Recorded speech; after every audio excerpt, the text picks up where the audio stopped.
Hello friends, চলে আসলাম আরেকটি নতুন ভিডিও নিয়ে। তো সেদিন ছিল মার্চের 3 তারিখ, আমাদের অ্যানিভার্সারি ছিল, প্লাস হোলিও ছিল, প্লাস সেদিন আবার গ্রহণও লেগেছিল। যাই হোক, সন্ধ্যাবেলা ছোট্ট করে একটা আয়োজন করেছিল আমার বর। ও আসলে ছোট ছোট বিষয়ে খুব খেয়াল রাখে আমার, এবং ছোট ছোট এই মুহূর্তগুলো খুব আনন্দের।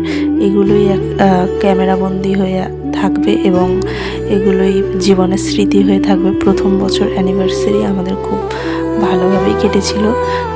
দুজনের পাশে এইভাবেই সারা জীবন থাকতে চাই। তোমরা সবাই আশীর্বাদ করো যেন আমরা সবসময় এভাবে ভালোবেসে হেসে খেলে সংসার করতে পারি। ভিডিওটি আপলোড করতে অনেক দেরি হয়ে গেল। যাই হোক, যদি ভিডিওটি তোমাদের ভালো লাগে তাহলে অবশ্যই লাইক, কমেন্ট, শেয়ার করে দিও।